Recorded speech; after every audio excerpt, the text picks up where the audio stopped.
வணக்கம் நேயர்களே, விவாத நேரம் நிகழ்ச்சிக்கு உங்களை அன்புடன் வரவேற்கிறோம்.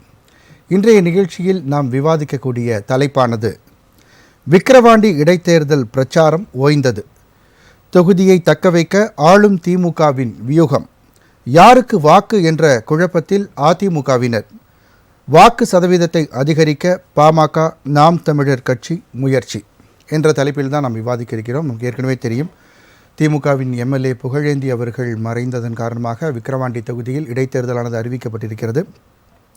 தேர்தலானது 10ஆம் தேதி நடைபெறுகிறது, 13ஆம் தேதி வாக்கு எண்ணிக்கை நடைபெறுகிறது. அதை ஒட்டி பிரச்சாரம் முடிவடைந்திருக்கிறது.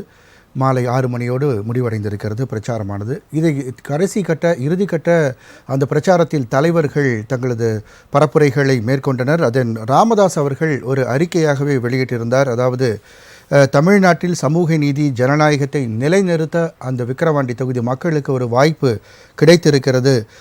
மக்களுக்கு பணம் பரிசு பொருட்களை தான் வாரி வழங்கி இருக்கின்றனர் கட்சிகள். அவர்களுடைய சாதனைகளை சொல்வதற்கு அவர்கள் தயாராக இல்லை என்பது ஆளும் திமுக என்று அவர் திமுகவை சாடியிருக்கிறார்.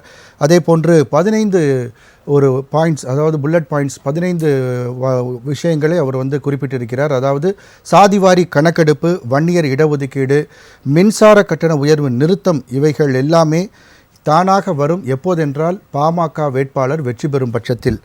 அப்பொழுதுதான் அந்த அனைத்து நடவடிக்கைகளும் திமுக அரசு மேற்கொள்ளும் என்று கூறியிருக்கிறார். கிட்டத்தட்ட இதே கருத்தை பாமக தலைவர் திரு அன்புமணி ராமதாஸ் அவர்களும் வலியுறுத்தி இருக்கிறார்.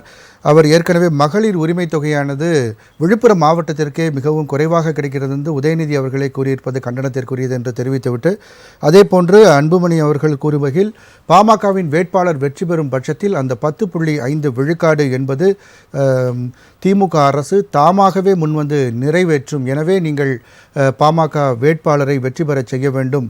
அதிமுக வேட்பாளர், அதிமுக வாக்காளர்களும் சரி, அனைத்து வாக்காளர்களும் பாமக வேட்பாளரை ஆதரிக்க வேண்டும் என்ற ஒரு வேண்டுகோளையும் அவர் வைத்திருந்தார். அதே போன்று உதயநிதி அவர்களின் பரப்புரையை பார்க்க முடிந்தது. அவர் அதிமுக நம்மளிடம் போட்டியிடாததுக்கு காரணத்தை அவர் கூறியிருந்தார். அது திமுகவை கண்டு பயம், அதைவிட மக்களை கண்டு அவர்கள் பயந்துதான் பிரதான எதிர்க்கட்சியான அதிமுக போட்டியிடவில்லை என்று கூறியிருந்தார். அது மட்டுமல்லாமல் நீட் தேர்வை கொண்டு வந்த கட்சி பாஜக, அதை எதிர்க்க நினைப்பது தான் திமுக.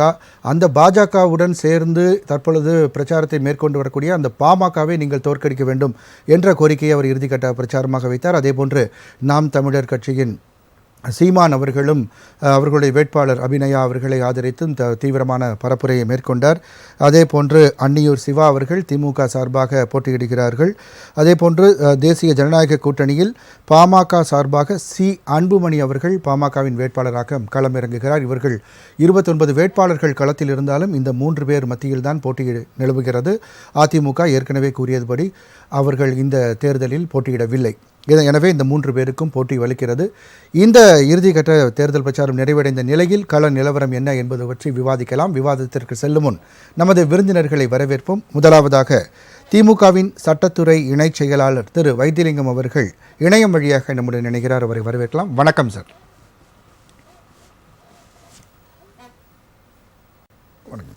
அடுத்ததாக பிஜேபியின் திரு தூத்துக்குடி செல்வம் அவர்களும் இணையம் வழியாக இணைகிறார். வணக்கம் சார். வணக்கம். விடுதலை சிறுத்தைகள் கட்சியின் திரு து.க. பகலவன் அவர்கள் அரங்கத்தில் நம்முடன் இணைகிறார். வணக்கம் சார். நாம் தமிழர் கட்சியின் வழக்கறிஞர் திரு சங்கர் அவர்கள் நம்முடன் இணைகிறார். வணக்கம். என்னுடைய கேள்வியை திரு வைத்திலிங்கம் சார் உங்கள்கிட்ட துவங்குறேன். சார், இந்த தேர்தலில் திமுக தக்க வைக்க முயற்சி மேற்கொள்கிறது. அமைச்சர்கள் ஒரு புடைசூழ அங்கு பிரச்சாரங்கள் நடைபெற்று வருகிறது.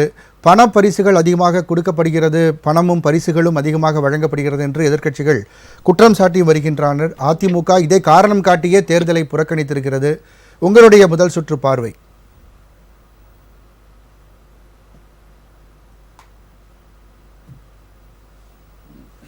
திரு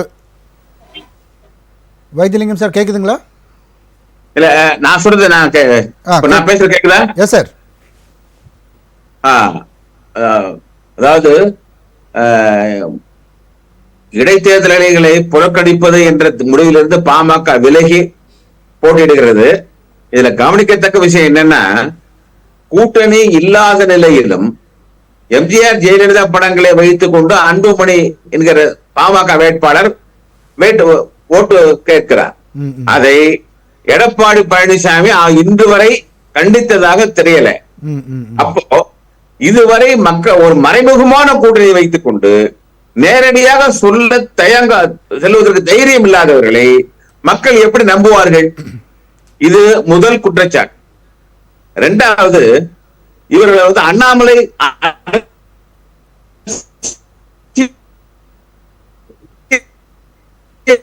தற்போது இல்லாதவர் என்று எடப்பாடியும் பரஸ்பரம் சாட்டிக் கொள்கிறார்கள். இப்படி முரண்பட்ட கருத்துக்களை கொண்டவர்களுக்கு அதிமுக தொண்டர்கள் எப்படி வாக்கு போடுவார்கள்? இது இரண்டாவது. மூன்றாவது, நீட் தேர்வை பொறுத்தவரையிலே பாரதிய ஜனதா கட்சி நீட் தேர்வை ஆதரிக்கிறது. ஆனால் பாமக நீட் தேர்வு வேண்டாம் என்று சொல்கிறது. இப்படி முரண்பட்ட கொள்கைகளை உடையவர்களுக்கு ஓட்டு போடுவார்கள் எப்படி என்பது, எப்படி வாக்காளர்கள் ஓட்டு போடுவார்கள் என்று எதிர்பார்ப்பதிலே என்ன நியாயம் இருக்கிறது? இது மூன்றாவது கேள்வி. நான்காவது கேள்வி, நாங்கள் எங்களுடைய செயல்பாட்டின் அடிப்படையிலே சென்ற முறை வாக்களித்த வாக்காளர்களுக்கு நாங்கள் என்ன உறுதிமொழி எல்லாம் கொடுத்தோமோ அதை இந்த 3 ஆண்டு காலத்தில் நிறைவேற்றி இருக்கிறோம். நிறைவேற்றிவிட்டு மீதம் உள்ள உறுதிமொழிகளையும் காப்பாற்றுவோம் என்று உத்தரவாதம் கொடுத்து நிற்கிறோம். நாங்கள் செயல் திட்டங்களின் அடிப்படையிலே எங்களுடைய செயல்பாட்டின் அடிப்படையிலே வாக்கு கேட்கிறோம். ஆனால் எதிர்கட்சி அவர் பாமக அவர்கள் முரண்பாடுகளோடு நிற்கிறார். இன்றைக்கு முகம் இழந்து நிற்கிறார். கொஞ்சம் கொஞ்சம் மரியாதை இருந்துச்சு. நம்பி இருந்தா எதற்காக இந்த பணம் பரிசு பொருட்கள் அப்படின்ற கேள்வியை ராமதாஸ் அவர்கள் எழுப்புறாரு அறிக்கை. இதெல்லாம் அவரே நம்ப மாட்டார், அவரே சிரிப்பார். இது இப்படி என்று இன்னைக்கு பணம் பரிசு பொருட்கள் சொல்றாங்களே இவங்க, அந்த தொகுதியில் இருந்து நல்லா கேளுங்க, கவனமா கேளுங்க, வாக்காளர்கள் எவரும் குற்றம் சுமத்தி இருக்கிறார்களா? இதுதான் கேள்வி. அந்த தொகுதியில இருந்து எந்த வாக்காளராவது எங்களை விலை கொடுத்து வாங்க முயற்சித்தார்கள் அப்படின்னு கம்ப்ளைண்ட் பண்ணிருக்காங்களா? சொல்லுங்க. இல்லாத பொழுது இவர்களை குற்றம் சுமத்துவதை எப்படி எடுத்துக்கொள்ள முடியும்? நியாயம் எடுத்துக்கொள்ள முடியும்? எனவே இவங்க தோல்வி பயத்துல தூக்க போற டெபாசிட் போயிடுங்கிற பயத்துல எதையாவது சொல்லி குற்றம் சுமத்தணுங்கிறதுக்காக இவர் சொல்றார். 9 ஒன்றியங்கள்ல 9 ஒன்றிய அமைச்சர் நாங்கள் அமைச்சர் பதவி பணியில் ஈடுபடுத்தி இருக்கிறோம். அது ஒண்ணும் தப்பில்லை. எங்கள் செயல்களை மக்களிடையே கொண்டு செல்வதற்கு நாங்கள் பிரச்சாரம் செய்கிறோம். இது அனுமதிக்கப்பட்ட பிரச்சாரம். அதை தவிர நாங்கள் வேறு ஏதேனும் தவறு செய்தோம் என்பதற்கு ஆதாரம் இருந்தால் சொல்லட்டும். ஆதாரம் இல்லாத குற்றச்சாட்டுகளை மக்கள் புறந்தள்ளி விடுவார்கள். இது 2026க்கான முன்னோட்டம் தான் இந்த தேர்தல் நாங்கள் கருதுகிறோம். அதிமுகவுடைய பொதுச் செயலாளர் சொல்லும்போது எடப்பாடி பழனிசாமி அவர்கள் ஏன் போட்டியிடவில்லை என்று பத்திரிகையாளர் கேள்விக்கு சொல்லும் பொழுது ஈரோடு கிழக்கு மாடலை நாங்கள் பார்த்திருந்தோம், அது எப்படி நடந்தது எங்களுக்கு தெரியும், அது அனைவருக்குமே தெரிந்த ஒன்று. அது மட்டுமல்லாமல் சட்டம் ஒழுங்கு தமிழகத்தில் சரியில்லை, இது போன்ற காரணங்கள் காட்டிதான் நாங்கள் தேர்தலில் நிற்கவில்லை என்று அவர் கூறியிருந்தார்.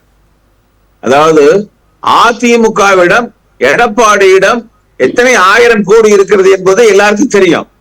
எனவே பணத்திலே பஞ்சம் அவர்களுக்கு இருக்கிறது என்று சொன்னால் அதிமுகவினர் நம்ப மாட்டார்கள். இப்பொழுது எடுக்க வேண்டாம், எப்ப எடுக்கலாம் அப்படிங்கிறது வேணா சொல்லுங்க. ஆனா அவர்கிட்ட பண பஞ்சம் இல்ல. அதிமுக அவர். சரி சார், சார் தொடர்ந்து பேசலாம் சார். திரு செல்வம் சார், வணக்கம். ஒரு கேள்வியை முன் வச்சிருந்தாங்க. முன்னாள் அமைச்சர்களும் இல்லாத பணபலமா? இந்த குற்றச்சாட்டு தேர்தல் கமிஷனும் ஒப்புக்கொள்ளவில்லை, மக்களும் ஏற்றுக்கொள்ளவில்லை. இதெல்லாம் புறந்தள்ளிவிட்டு நாங்கள் கொள்கை செயல்பாடு இன்றைக்கு எங்கள் கூட்டணியிலே ஒட்டுமொத்தமான எங்கள் கூட்டணி கொள்கை கூட்டணியாக ஒற்றுமையாக இருக்கிறோம். அதுதான் அவர்களுக்கு உறுத்துகிறது. சரி சார், தொடர்ந்து விடுதலை சிறுத்தைகள் பானை சின்னத்துல போய் ஒருத்தர் பிடிச்சி அந்த ஊர்ல இருந்து ஒருத்தர் பிடிச்சி போடுறாங்க, அந்த வாக்குகளை கவர வேண்டும் என்பதற்காக.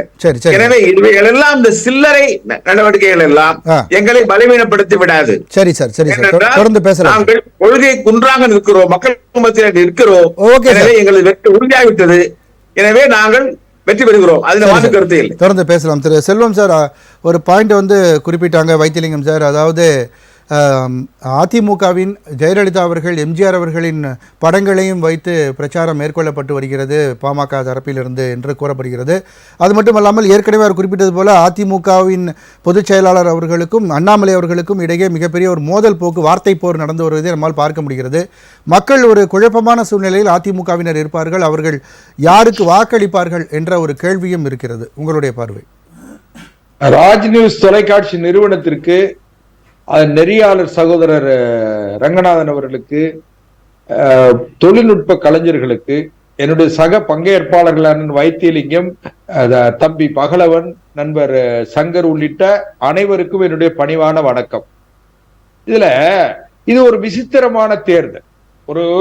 இந்த தேர்தலை நீங்க ஒரு சாதாரணமா ஒரு தனித்துவமா தான் பார்க்கணுங்கிறது என்னோட கருத்து. ஏன்னு கேட்டீங்கன்னா, பிரதான எதிர்கட்சியான அதிமுக கடந்த நாடாளுமன்ற தேர்தல் நடந்து முடிந்த நாடாளுமன்ற தேர்தலில் ஏறக்குறைய ஒரு 66,000 வாக்குகள் என்று என்னுடைய நினைவு. ஒரு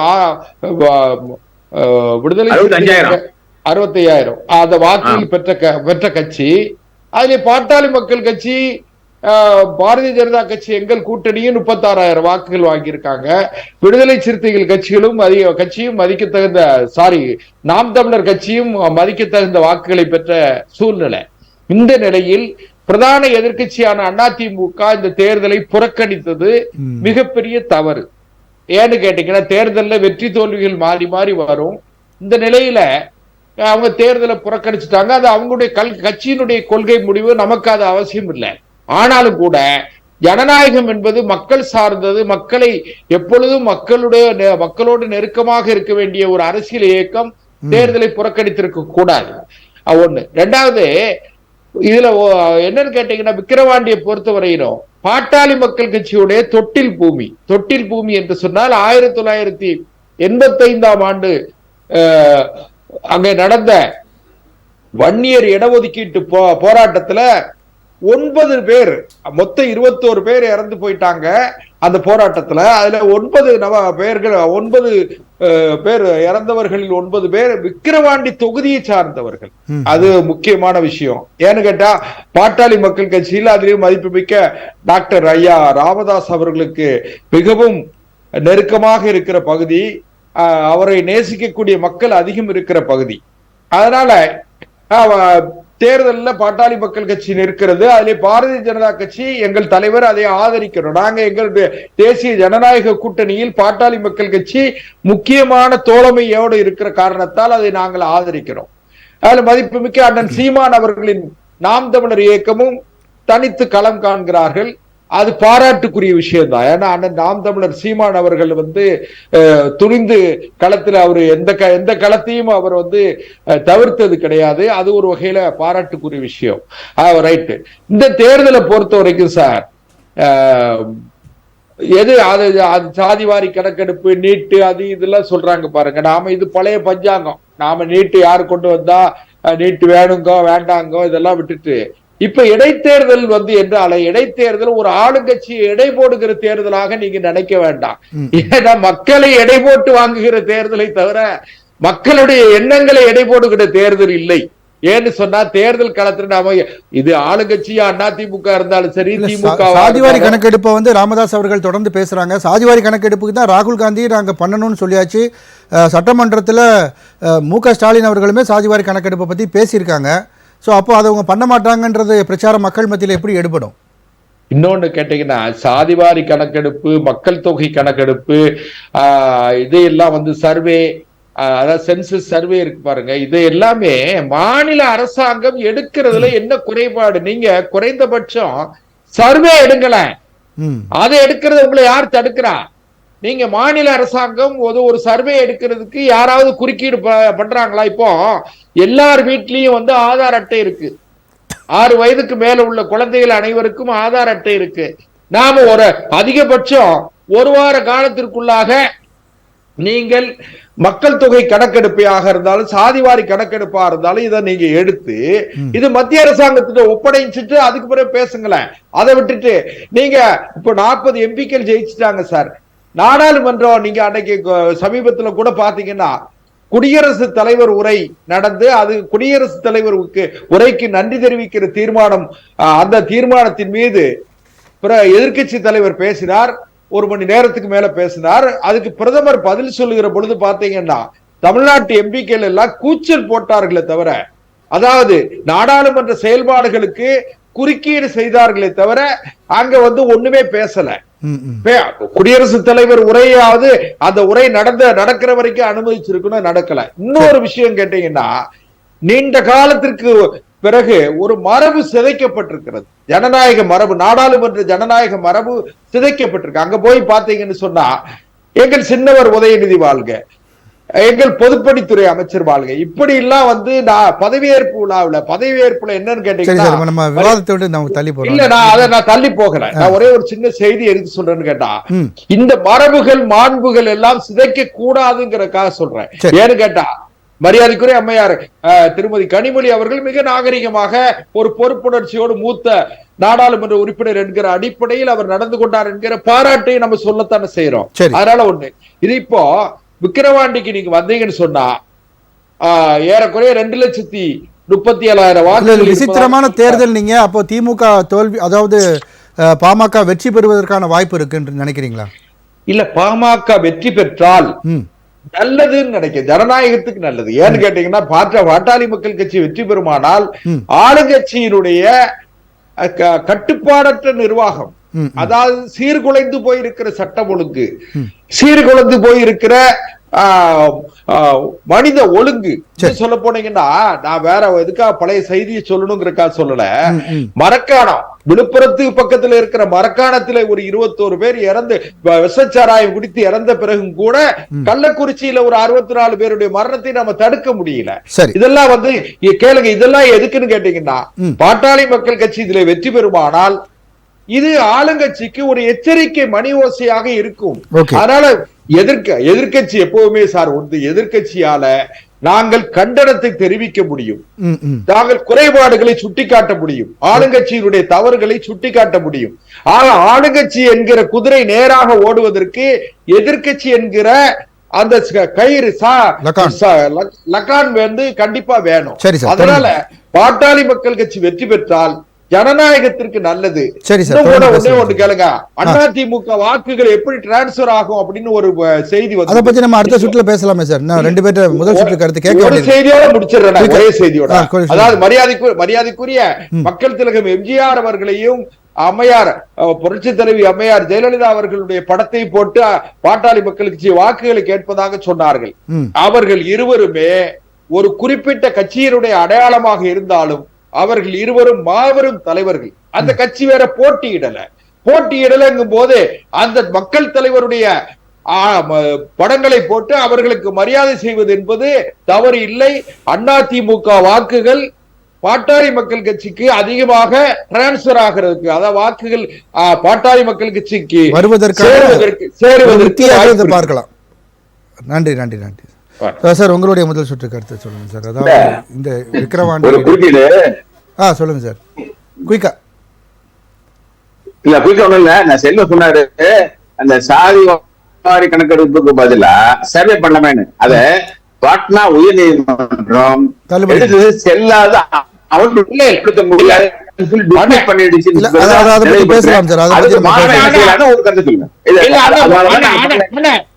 ஒரு மூத்த வழக்கறிஞர், நீங்க அதுல வந்து இதை சொல்லவே இல்லை. என்ன கேட்டீங்கன்னா, சரியா எல்லாத்தையும் கணக்கிடணும்னு சொன்னாங்களே தவிர ஒட்டுமொத்தமா நீங்க சர்வே பண்ணக்கூடாது சொல்லல. சரி sir, okay okay okay sir. Sir survey பண்ணக்கூடாது, சர்வேயை வச்சு நீங்க இடஒதுக்கீடு செய்ய முடியாதுன்னு சொல்லி பாட்னா உயர்நீதிமன்றம் தீர்ப்பு சொல்லிருக்கு. ஓகே சார், ஓகே சார், தொடர்ந்து பேசலாம் சார். நான் 2 பேர்ட்ட முதல் சுற்று கருத்து கேட்க வேண்டியிருக்கு, தொடர்ந்து பேசலாம். அதாவது இடைத்தேர்தலை பற்றி பேசாமல் இடையில் வந்த செய்தியெல்லாம் பேசிக் கொண்டிருக்கிறார்கள். இடைத்தேர்தல் என்பது ஏற்கனவே மறைந்த சட்டமன்ற உறுப்பினர் புகழேந்தி அவர்கள் அவர் செய்திருக்கிற பணிகள், அவர் மீது மக்கள் வைத்திருந்த பற்றுகள், அவர் நிறைவேற்றியிருக்கிற திட்டங்கள் ஏதாவது முடங்கியிருக்கிறதா என்று பேசுவது தான் சரியாக இருக்கும். இடைத்தேர்தல் அது அந்த தொகுதிக்கு விக்கிரவாண்டிக்கு உட்பட்ட தொகுதிக்கு சம்பந்தமான கருத்து சொல்லுமே தவிர தமிழ்நாடு முழுவதிலும் இருக்கிறத ஒட்டுமொத்த சேர்த்து வந்து பேசுகிறாங்க. இதில் முதலமைச்சர் கூட பேசக்கூடாது. அந்த சட்டமன்றத்தில் அந்த மறைந்த சட்டமன்ற உறுப்பினர் திமுக உறுப்பினர் என்ன செய்தார், செய்யவில்லை, குறைபாடுகள் இருக்கிறது, மக்கள் அதை ஏற்றுக்கொள்ளவில்லை, மீண்டும் அதே திமுக உறுப்பினர் வந்தால் அதே நிலைக்கு போகும், இது பேசுறது சரியா இருக்கும். நீங்க தமிழ்நாட்டில் இருக்கிற மொத்த கருத்து தூக்கின்னு வந்து அதாவது இது வந்து ஒரு எச்சரிக்கையாக இருக்கும். இந்த எச்சரிக்கை. தேர்தல் மக்கள் நான் என்ன தோல்வி சொன்னா, கொடுத்தாருன்னா மறைந்த சட்டமன்ற உறுப்பினர் எல்லா பணியும் நேர்த்தியாக செய்திருக்கிறார். மக்கள் அவர் இறப்புக்கு அந்த தொகுதியில் இருக்கிற மக்கள் எல்லாம் படையெடுத்து கண்ணீர் விட்டார்கள். அந்த காட்சியை நாம பார்த்துக்கிட்டு இருந்தோமே. அவர் இப்படி செஞ்சார், அவர் எது கொண்டு வந்தார், பள்ளி கொண்டு வந்தார், நிறைய நேரடியாக தொடர்பு கொள்ள முடிந்தது, தண்ணீர் வந்தது, எல்லாமே அவங்க சொன்னாங்களே.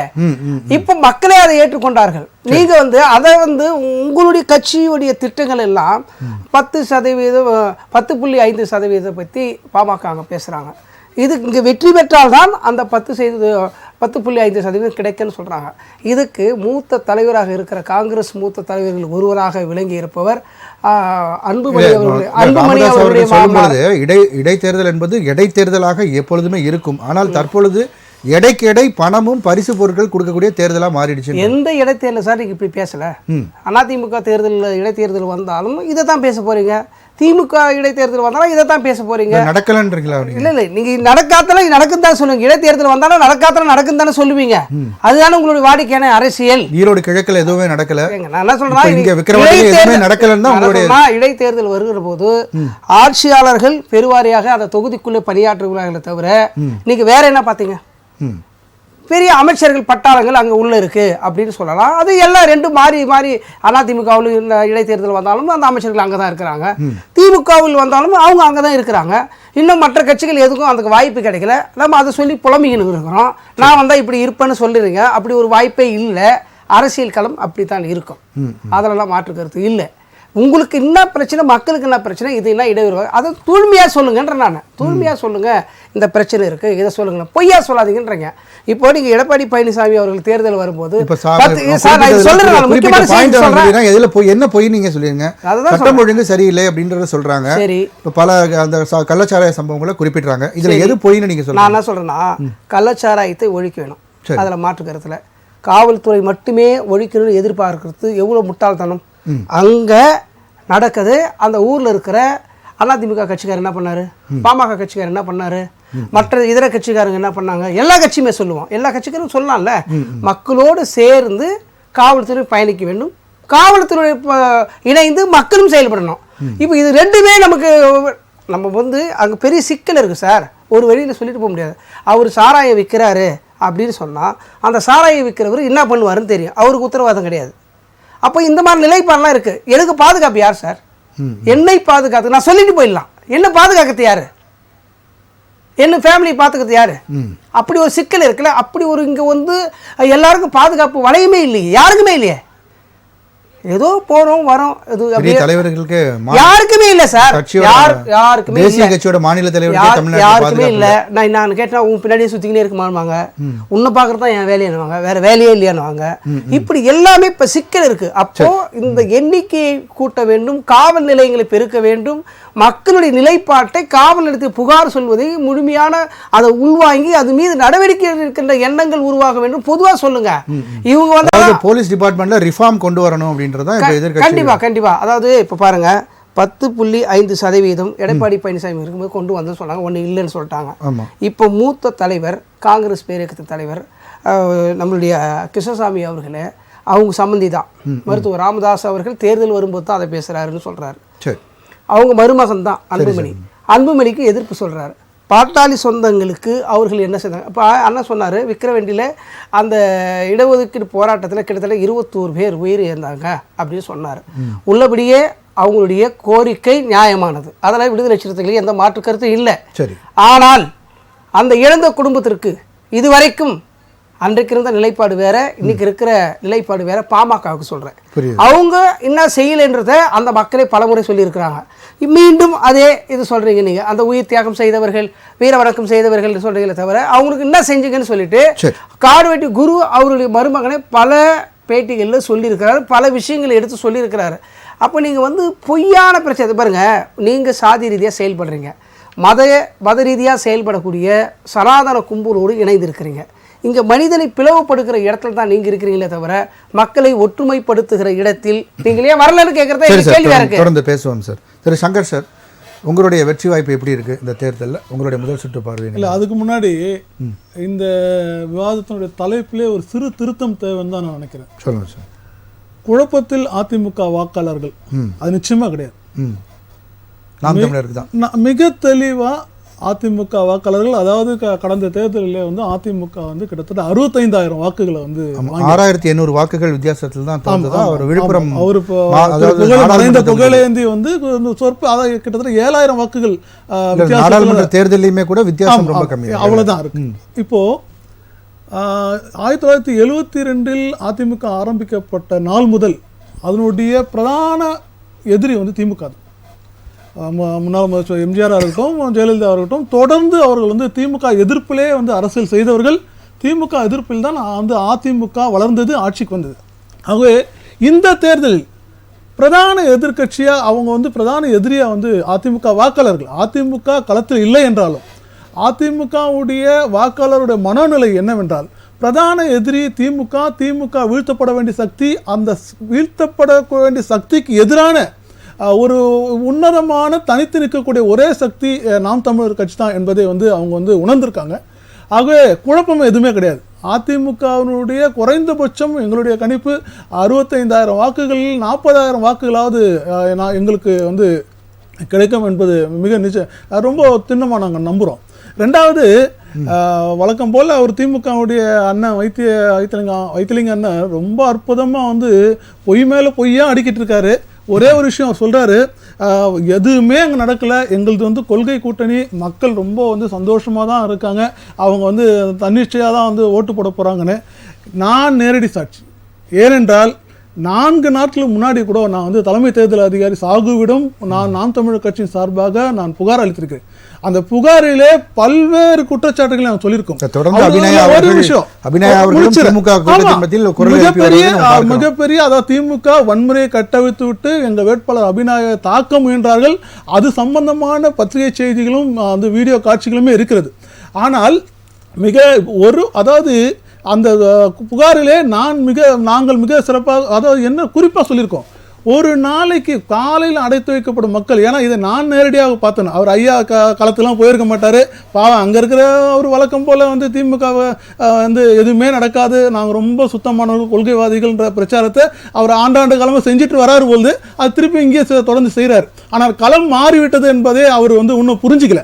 ரெண்டாவது, காலையில் கூட்டு போகிறாங்க, 8 மணிக்கு கூட்டு போகிறாங்க, மாலை 6 மணி வரைக்கும் அந்த இடத்துல அந்த கோயில் அல்லது மண்டபம் வச்சுருக்காங்க. போகும்போது 300 ரூபா பணமும் இரவில் வந்து உணவு பையும், அதாவது அந்த வீட்டில் அவங்கள மட்டும் இல்லை, பெண்கள் தான் பெரும்பாலும் கூட்டு போகிறாங்க. வீட்டில் போய் இரவில் வந்து சமைக்க முடியாதுன்னு சொல்லி உணவு அவர் அதையும் கொடுத்து அனுப்புகிறாங்க. இது அல்லாமல் பல்வேறு கணக்கில் அடங்கா பரிசு பொருட்கள். இப்போது இவங்க சொல்கிறாங்க எந்த விதமான அந்த வந்து சட்டத்து விரோதமான செயல்களும் செயல்படல. கண்கூடாக பார்த்தோம், மிகப்பெரிய சாட்சியங்களும் எங்களிடம் இருக்கிறது. ஆனால் தொடர்ந்து அந்த குற்றச்சாட்டும் பண்ணல அப்படின்னு ஒரு மக்கள் எப்படி பண்ணுவாங்க? ஏங்க நீங்க திருப்பி இது வந்து மிக என்ன சொல்றது, முட்டாள்தனமான ஒரு கேள்விதான் நான் சொல்றேன். ஏன்னா இல்ல அப்படி கிடையாது. மக்கள் அப்போ ஈரோடுல மக்கள், இப்போ நீங்க வந்து நான் சொல்றீங்களே, இப்போ நீங்க வந்து எதிர்கட்சியா இருக்கும்போது அதிமுக வந்து இடைத்தேர்தல் சந்திச்சதுல அப்ப இந்த கேள்வி கேட்டீங்களா? அப்போ இன்னைக்கு கேள்வி கேட்டீங்களா? மக்கள் வந்து ஏன் வந்து மக்கள் வந்து சொல்லலைன்னு, ஏன் நீங்கள் உங்கள் மக்கள் வந்து ஏன் உங்களோட வாக்காளர் இருக்காங்களே? நாங்கள் எங்களுடைய நிர்வாகிகள் தொடர்ந்து பல முறை, அந்த நிர்வாகிகள் மீன்ஸ் அந்த தொகுதி வாக்காளர்கள் பல முறை நாங்கள் வந்து கம்ப்ளைண்ட் கொடுத்துருக்கோம், பல்வேறு வந்து முறைகேடுகளை வந்து எடுத்து சொல்லியிருக்கோம். ஆனால் முழுக்க காவல்துறையும் மாவட்ட ஆட்சியாரும் அவர்களுடைய வந்து கட்டுப்பாட்டில் உள்ளவர்கள். அவர்கள் அதாவது கம்ப்ளைண்ட் கொடுக்குறோன்னா ஏதோ ஒரு ஆக்ஷன், ஏதாவது பேரளவுக்காக எடுப்பாங்க. அது கூட இந்த ஈரோட்லையாவது ஒரு பேரளவுக்கு.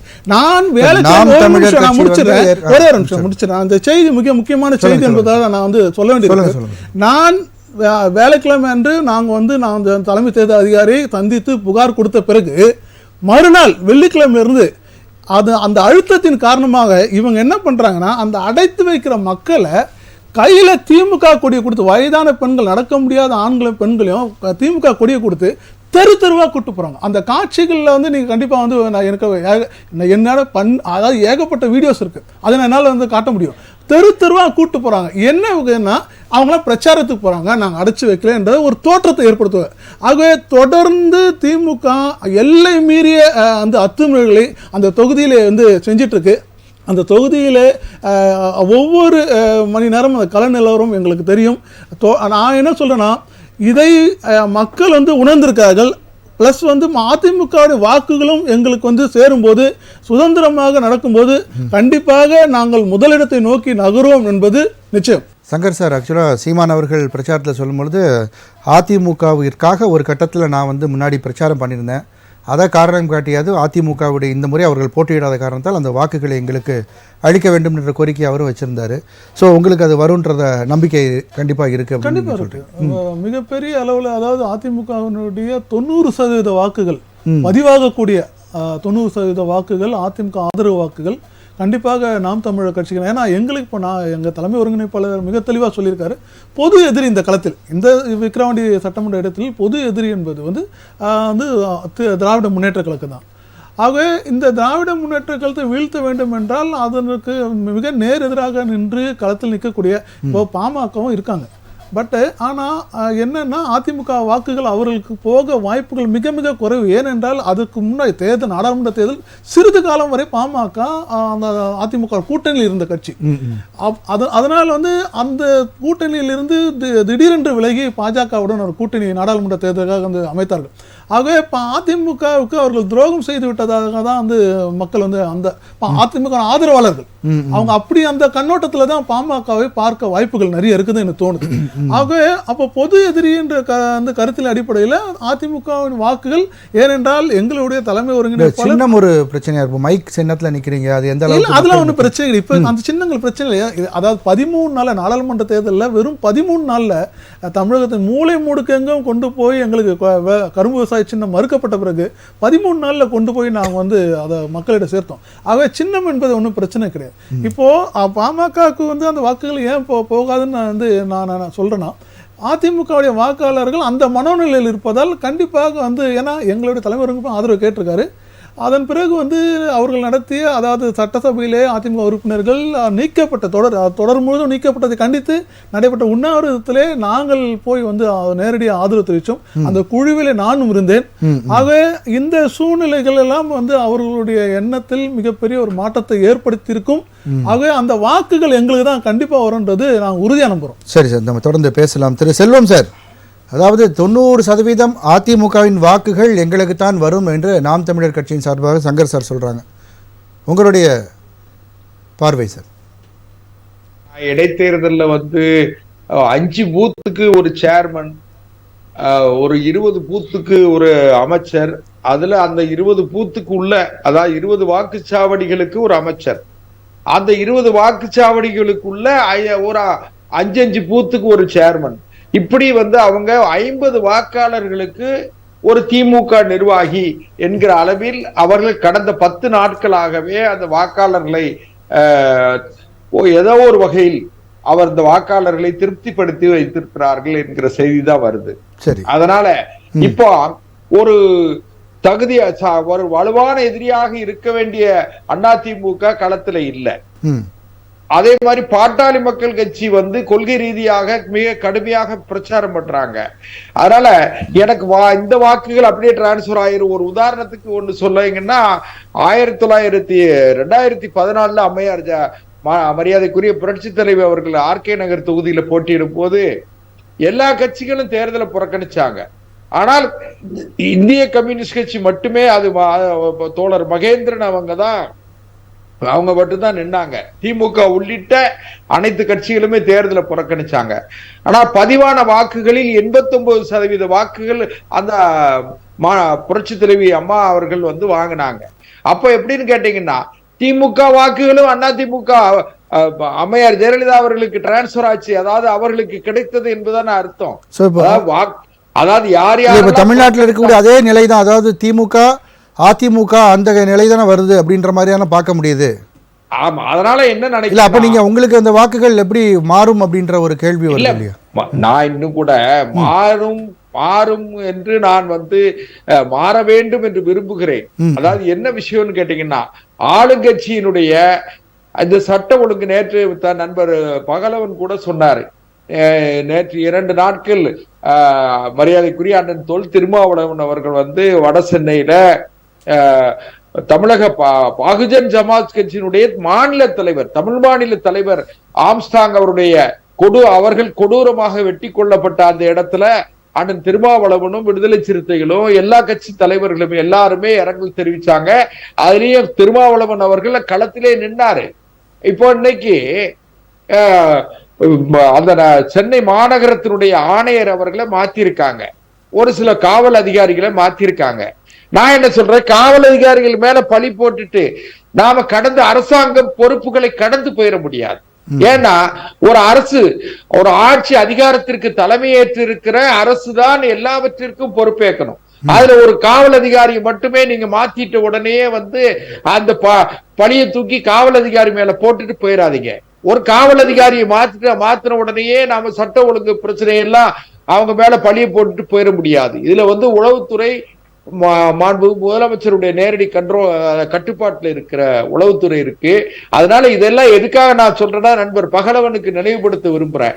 இது ஒரு கடந்த 1 மாத காலத்துக்குள்ளாக பார்த்தீங்கன்னா தமிழ்நாடு முழுக்க சட்டம் ஒழுங்கு மிக கடுமையாக, இன்னும் சொல்ல போனாங்கன்னா அதாவது சரித்திர பட்டியலில் இருக்கிற குற்றவாளிகள் அனைவருமே மிக கடுமையாக இந்த மாதிரி கூலிக்கு கொலை செய்யக்கூடிய அந்த கூலிப்படைகள் அதிகமாக தலை தூக்கி இருக்கிறார்கள். இது கவலை அளிக்கும். அவங்க சார் சொல்றாரு, பகலவன் சார் என்ன சொல்றாங்கன்னா, நீங்க இப்ப அந்த தொகுதியில் இருக்கிற பிரச்சனை, இப்ப இது தமிழ்நாடு முழுக்க இருக்கக்கூடிய பிரச்சனை, அதை பத்தி இந்த தொகுதியில பேசி என்ன ஒரு பெரிய ஒரு விளைவு ஏற்பட போகுது அவருடைய கேள்வி. அதத்தான் என்ன சொல்றேன்னு கேட்டீங்கன்னா, விக்கிரவாண்டிகளே ஆளுங்கட்சிக்கு கிடைக்கிற எச்சரிக்கை, ஆளுங்கட்சிக்கு ஆளுங்கட்சி ஒருவேளை ஆளுங்கட்சி தோற்கடிக்கப்படுமானால் விக்கிரவாண்டியில கிடைக்கிற எச்சரிக்கை இனிமேல் இன்னொரு பகுதியில் இருக்கிற ராயபுரத்திலேயோ கன்னியாகுமரியிலயோ இனிமேல் நடக்கிற தமிழகம் முழுவதும் அந்த எதிரொலிக்கும் அப்படின்றது உங்களுடைய பார்வையா? அதுல என்ன சந்தேகம்? நீங்க விக்கிரவாண்டியை மட்டுமே மையப்படுத்தி நாம ஒரு அரசாங்கத்தை நடத்த முடியுமா? நீங்க தமிழ்நாடு முழுக்க காவல்துறையினுடைய தலைவர் என்பவர் தமிழ்நாடு முழுக்க சேர்ந்துதான் காவல்துறை தலைவர், தமிழ்நாடு முழுக்க இருக்கிற மக்களுக்கும் முதலமைச்சர். ஆகையினால தயவு செய்து நான் எதிர்கால சமூகத்தின் மீது அக்கறையோடு கவலையோடு தான் நான் பகிர்ந்துக்கிறேன். அதனால தயவு செய்து இடைத்தேர்தல்ல 80,000 ஓட்டுல ஜெயிச்சிட்டோம், 60,000 ஓட்டுல ஜெயிச்சிட்டோம், 40,000 ஓட்டுல ஜெயிச்சிட்டோம், அல்லது இடைத்தேர்தலுக்காக இவ்வளவு அமைச்சர்களையும் அதிகாரத்தையும் கொண்டு விக்கிரவாண்டி குவித்து கிடைக்கக்கூடிய ஒருவேளை அண்ணா திமுக வெற்றி பெறுமானால் கூட அந்த வெற்றி மதிக்க தகுந்த வெற்றியாக இருக்க போவதில்லை. சரி சார், சரி சார், தொடர்ந்து பேசலாம். திரு வைத்திலிங்கம் சார், இல்ல இப்போ நாம் தமிழர் கட்சி சார்பாகவும் பல்வேறு குற்றச்சாட்டுகள் வச்சிருந்தாங்க. அதாவது தொகுதிகளில் எப்படி அந்த பரிசு பொருட்கள், பணங்கள் மக்களை எப்படி அவங்க எக்ஸ்ப்ளாய்ட் பண்றாங்கன்ற விஷயங்கள்லாம் அவர் சொல்லியிருந்தார் சார். திரும்ப திரும்ப ஒரு பொய்யை திரும்ப திரும்ப சொன்னால் உண்மையாகிவிடும் என்று நாம் தமிழர் நண்பர்களும் செல்வம் போன்றவர்களும் நினைக்கிறார்கள். ஒருபோதும் அந்த பொய்கள் நிஜமாகாது. ஏனென்றால் தொண்டர்கள் கொடி எடுத்துக்கிட்டு பிரச்சாரம் பண்றதுக்கு கொடி எடுத்துக்கிட்டு தான் போவாங்க. அவங்களெல்லாம் காசு வாங்கிட்டு வந்தாங்கன்னு நீங்க குற்றம் சுமத்தினா அது அவர்களை இழிவுபடுத்துகிற நிலை. அந்த கட்சிக்காரர்களை இழிவுபடுத்துறீங்கன்னு நான் சொல்றேன். ரெண்டாவது, அப்ப ஏன் அந்த தொண்டர்களை அவ்வளவு பாடுபடுத்துறீங்க? 70 வயசுல யாராவது ஒரு கூட்டத்துல கூட்டி வச்சு உட்கார வச்சு அவங்களுக்கு மரியாதை கொடுத்து அவங்களுக்கு கொள்கைகளை விளக்கம் சொல்லி இது சொல்லி அனுப்புறது நீங்க எல்லாம் கூட்டம் போடுறது இல்லையா?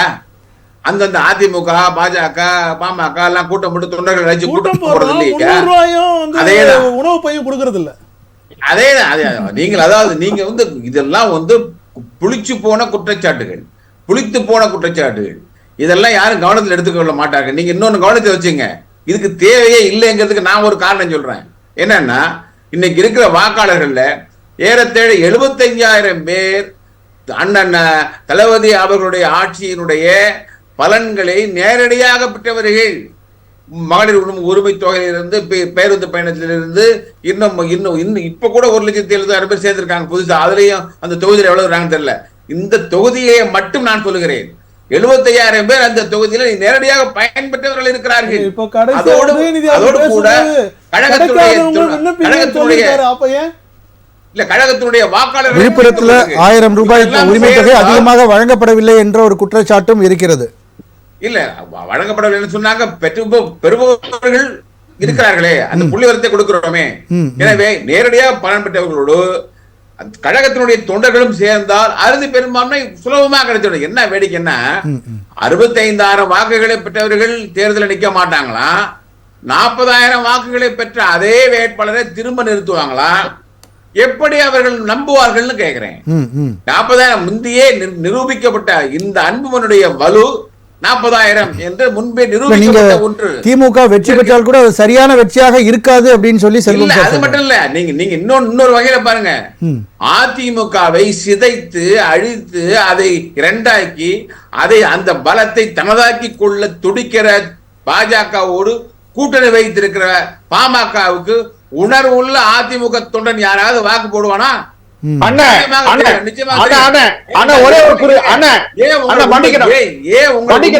ஒரு செய்தி மட்டும் தான்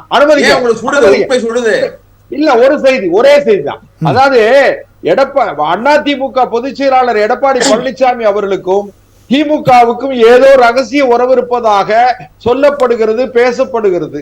அது அதிமுக நீங்க எடப்பாடிகிட்டே கேட்டுங்க. நீங்க அந்த எடப்பாடிகிட்ட கேளுங்க, எங்கள்கிட்ட கேட்காதீங்க. ஏங்க நீங்க திமுக ரகசிய ஒரு வச்சிருக்கீங்க. ஓட்டு போடுறதுக்கு இல்ல, நீங்க செல்வம் சார், நீங்க ஓட்டு கேட்கறதுக்கு எம்ஜிஆர் அவர்களையும் ஜெயலலிதா அவர்கள் படத்தையும் பயன்படுத்துறீங்க. ஆனா அதே சமயத்துல எடப்பாடி பழனிசாமி அவர்கள் மேல விமர்சனத்தை வைக்கிறீங்க. ஒரு இவ்வளவு காம்படிஷன் இருந்தா மக்கள் எப்படி நம்பி ஓட்டு போடுவாங்க உங்களுக்கு?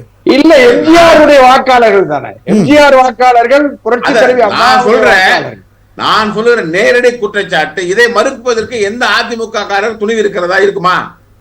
நேரடி குற்றச்சாட்டு என்னன்னா, எல்லாம் அருணாச்சலத்தில இருந்து மகாராஷ்டிரால இருந்து வைத்திலிங்கம் சார், இப்ப அதைத்தான் வந்து இப்போ சங்கர் சார் சொல்றாரு. நீங்க திமுக அதிமுக வந்து அகைன்ஸ்டான கட்சின்றது எல்லா தொண்டர்களுமே நினைக்கக்கூடியது. அதனால அவங்க திமுகவுக்கு ஓட்டு போட மாட்டாங்க. நீங்க சொல்ற பாயிண்ட் படி பார்த்தா பாமகவுக்கு ஓட்டு போட மாட்டாங்க. அப்ப நாம் தமிழருக்கு அந்த ஓட்டுகள் எல்லாம் போறதுக்கான சாத்தியக்கூறு. நீங்கள் அடிப்படையில் தவறு செய்கிறீர்கள். அதிமுக திமுக தொண்டர்கள் எல்லாம் ஒன்றுதான், தலைவர்கள் தான் தனித்தனி. நாங்கள் ஒரே ரத்தம். நாங்கள் பங்காளிகளே, நாங்கள் பகையாளிகளே தவிர பங்காளிகள் தான் சொல்லணும். நான் இப்போ சொல்றேன், நாங்கள் பங்காளிகள், பகையாளிகள் அல்ல. எப்பொழுது ஒருவரை விட்டுக் கொடுப்பது, எப்பொழுது ஒருவரை தாங்குவது என்று எங்களுக்கு தெரியும். ஏனென்றால் திராவிட இயக்க 24 வருஷம் எதிர்கட்சியா இருந்தீங்களா? அப்ப எப்படி 24 வருஷம் எதிர்கட்சியா இருந்தீங்க? பங்காளிகள் 13 வருடம் உங்களை எம்ஜிஆர் நடுத்தரில் நிக்க வச்சார். வெளிப்படையா சொல்றோமே, நாங்கள் எதிர்கட்சிகளாக இருப்போம், எதிரி கட்சிகளாக இருக்க மாட்டோம்னு சொல்றோம். நாங்கள் ஒருவருக்கு நாங்க இல்லைன்னா அதிமுக, அதிமுக இல்லைன்னா நாங்க தான் இப்படிதான் வரணும்னு சொல்றோம். அது தப்பு இல்லையே. அது அதிமுக தொண்டை ஏத்துக்கிறான், திமுக தொண்டை ஏத்துக்கிறான், மத்தவங்க ஏத்துக்க மாட்டாங்க. ஏன்னா மத்தவங்க திராவிட கழகத்தினுடைய அந்த அந்த அந்த அந்த கோட்டுக்குள்ள வளையத்துக்குள்ள நீங்க இல்ல. அதிமுக போட்டியிட்டால் இந்த நிலைமை எடுப்பீங்களா? இல்ல அதிமுக போட்டியிட்டால் இந்த வார்த்தை மட்டும் வருமா? தேசிய கட்சிகளுக்கு கூஜா தூக்குறவங்க, தேசிய கட்சிகளுக்கு காவடி தூக்குறவங்க நீங்க சொல்லலாமா? நீங்க இதை சொல்லலாமா? நீங்க காங்கிரஸோட கூட்டணி அதைத்தான் சொல்ல வர்றேன், அதைத்தான் சொல்ல வந்தேன். இன்னைக்கு ராகுல் காந்தி இந்திரா காந்தியுடைய காங்கிரஸ் அல்ல, இன்னைக்கு இருக்கிறது ராகுல் காந்தி காங்கிரஸ். பன்மைத்துவத்தை ஏற்றுக்கொள்கிற காங்கிரஸ். இன்னைக்கு துடிப்பான எண்ணெய், அதாவது இந்த யூனிட்டி இன் டைவர்சிட்டி இருக்கு பாருங்க, அந்த டைவர்சி நேச்சரை தூக்கி பிடிக்கிற ராகுல் காந்தியுடைய தலைமையில இருக்க காங்கிரஸ். அதைத்தான் நாங்கள் ஏற்றுக்கொண்டு இருக்கிறோம். இந்திரா காந்தி காலத்தில் இருந்த காங்கிரஸ் அல்ல. எனவே மாறிவிட்டது. நீங்க அதெல்லாம் போய் இன்னைக்கு நாங்கள் சொல்வதற்கு முன்னாலேயே நீட்டுக்கு விலக்கு கொடுப்போங்கிறாரு. சரி சார், தொடர்ந்து பேசுறோம் சார். பகலவன் அவர்களுடைய கருத்தை கேட்க வேண்டியிருக்கு. என்ன மாற்றம் வேணும்? அதாவது நாங்கள் சொல்லுகிற அனைத்தையும் ஏற்றுக்கொள்கிற தேசிய கட்சி. கண்டிப்பா நீங்க நாடாளுமன்ற தேர்தலிலே காங்கிரசும் திமுக தேர்தலுக்கு கிட்டத்தட்ட ஒரே மாதிரி தான் இருந்தது, நம்ம பார்க்க முடிந்தது. கண்டிப்பா நம்ம தொடர்ந்து பேசலாம் சார். பகலவன் சார், உங்களுடைய கருத்து, அதாவது இந்த அதிமுக வாக்குகள் யாருக்கு போகும் அப்படின்றது ஒரு பெரிய கேள்வியா இருக்கு. இப்போ அதிமுக வாக்கு யாருக்கும் போகாது, யாருக்குமே போகாது. சரி, அப்படியே மாறி விழுந்தாலும் கூட திமுகவுக்கு தான் போகணும். ஏன்னு சொன்னா திமுகவும் அதிமுகவும் ஒரே நேர்கோட்டில் நிற்கிறாங்க, ஒரே கொள்கை வழி. என்னன்னு கேட்டீங்கன்னா பாஜகவை இந்த மண்ணில் வளர விடக்கூடாது. அதில் தான் இப்போ வந்து எடப்பாடி பழனிசாமி அவர்களும் அப்படி வீரியமாக கருத்து சொல்லி கொண்டு வருகிறார். திமுக தொடக்கத்திலே சொல்லி வருகிறது, நாம் தமிழருக்கு ஏன் போகக்கூடாது அப்படின்ற ஒரு கேள்வி. அது நாம் தமிழருக்கு நாங்கள் போகக்கூடாதுன்னு சொல்லலை. அவங்களுடைய நிலைப்பாடு உறுதியா வந்து இப்படி இருக்கணும்னு சொல்றது இல்லை. அதனால வந்து ஒரு சிக்கல் வருது. அம்மையார் ஜெயலலிதா அவர்கள் சட்டப்பேரவையில் வந்து பிரபாகரனை அழைத்து வந்து தூக்கிலிடுவேன்னு சொன்னாங்க. அப்படி ஒரு காலகட்டத்தில் அந்த நிலைப்பாடு இருக்கும். அப்படி இருக்கும்போது சட்டமன்றத்துல அப்படி சொல்லும்போது நீங்க அப்படி கேள்வி கேட்டீங்கன்னா அப்புறம் திமுக காங்கிரஸோட எப்படி கூட்டணி வச்சிருக்காங்க என்ற கேள்விகள்லாம் எழுடும். இலங்கை தமிழர்கள் இலங்கை தமிழர் விஷயத்துல தமிழ்நாட்டில் மட்டும்தான் போராட்டம் வெடிச்சிருக்கு. ஒரு இந்தியாவுக்குள்ள இல்ல இல்ல இந்தியாவுக்குள்ள இருக்கிற மாநிலங்கள்ல ராஜபக்சேவை அண்ணன் திருமாவளவன் சந்திச்சிருக்கலாமா? சந்திக்கலாமா? இல்ல அவர் தனிப்பட்ட முறையில சந்திக்கலையே. தனிப்பட்ட முறையில நீங்க கொஞ்ச நேரம்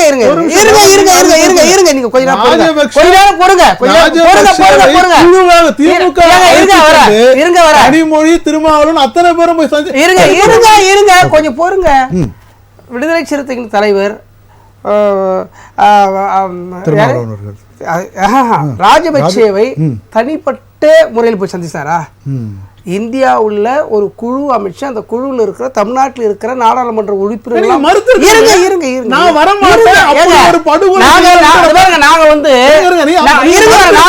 எங்களுடைய கருத்து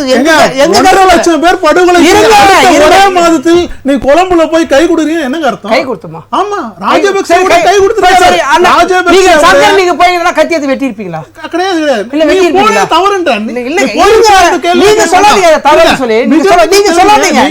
அண்ணன்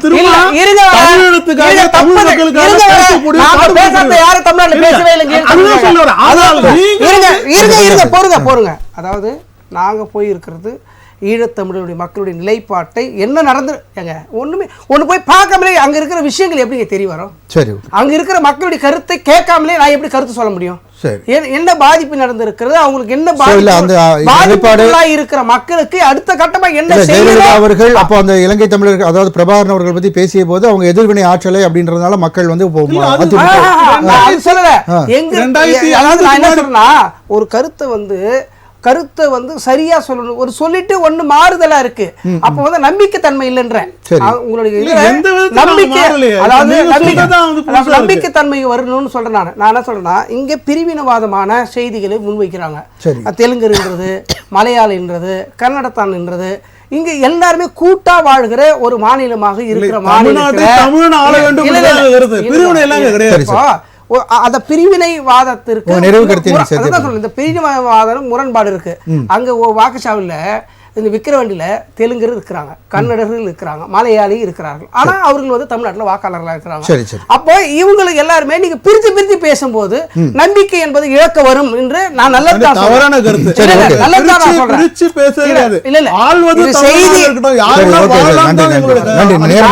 சொல்லிய கருத்து. எல்லா தமிழர்களும் தமிழ்நாட்டுக்குள் எந்த மாநிலத்துக்காரனும் இங்கே வரட்டும். இந்த தமிழ் மண்ணில் தமிழ் நாங்க முன்னே நாங்க சொல்லி இருக்கிறோம். நாங்க தமிழ் பாதுகாப்பு இயக்கம் இருக்கும் போதே அண்ணன் என் கூட அண்ணன் சீமான் அண்ணா நானெல்லாம் வந்து கைது பண்ணி இருக்கிறாங்க. அவர் சங்கர் சார் போயிட்டு கேட்க சொல்லுங்க, சொல்லுவாங்க. அதனால வந்து இங்க அண்ணா திமுகவும் கருத்து ஒன்றாக இருக்குது. இப்போதான் நீங்க வலியுறுத்த விரும்புறீங்க. அந்த ஓட்டு வந்து திமுக தான் போகுன்றது உங்களுடைய ஒரு கருத்தை நீங்க சுருக்கமா ஒரே வரியில நாம் தமிழர்களுடைய வெற்றி வாய்ப்பு எப்படி இருக்கும் சுருக்கமா ஒரே வரியில சொல்லி. இல்ல, அதாவது வெற்றி வாய்ப்பை பேசுவதற்கு முன்னாடி வந்து அங்க வந்து விக்கிரவாண்டி சட்டமன்ற இடைத்தேர்தல் என்பது சுதந்திரமாக நியாயமாக இதுவரை நடைபெறவில்லை. சரி சார், இதுல ஏன் வந்து ஆனா அதையும் மீறி நாங்கள் எங்களுடைய வேட்பாளரும் நிர்வாகிகளும் மிக தீவிரமாக களப்பிரச்சாரத்தில் இருக்கோம். அதிமுகவுடைய வாக்குகள் எங்களுக்கு பெரிய பலமா இருக்கும். ஏனென்றால் மக்கள் வந்து அதை பெரும் வெற்றிக்கான வாய்ப்பு இல்லை என்றாலும் நாங்கள் முதலிடத்தில் ஒரு வெற்றியை நோக்கி நகர்ந்து கொண்டிருக்கிறோம். சதவீதம் அதிகரிப்பதற்கான சாத்தியக்கூறுகள் இருக்கு. கண்டிப்பா. நன்றி சார். திரு வைத்தியலிங்கம் சார், உங்களுடைய நிறைவு கருத்தா ஒரே வரியில சொல்லி முடிங்க சார். இல்ல, ஒரே கருத்து தான். தலைவர் தளபதி அவர்களுடைய சாதனை பட்டியலை அங்கீகரிக்கிற குரலாக விக்கிரவாண்டியினுடைய மக்கள் ஓங்கி குரல் எழுப்புவார்கள். அது முத்திரை வெற்றியாக. நன்றி செல்வம் சார், ஒரே வரி. பாரதிய ஜனதா கட்சியினுடைய தலைவர் அண்ணன் அண்ணாமலை அவர்களுடைய உழைப்பு, அவர் தேர்தல் பிரச்சாரம் செய்த முறை, இதையெல்லாம் சேர்த்து பாட்டாளி மக்கள் கட்சி வெற்றி பெறுமானால் அது ஆளுங்கட்சி இனி மிச்சம் இருக்கிற காலம் சரியாக நடப்பதற்கான ஒரு எச்சரிக்கை மணியாக இருக்கும் என்பது என்னுடைய கருத்து. கண்டிப்பா பொறுத்திருந்து பார்ப்போம் சார். நம்முடன் விவாதத்தில் பங்கு பெற்ற விருந்தினர்கள் அனைவருக்கும் நன்றி. வணக்கம். மீண்டும் ஒரு விவாத நேரம் நிகழ்ச்சியில் சந்திப்போம் நேயர்களே. நன்றி, வணக்கம்.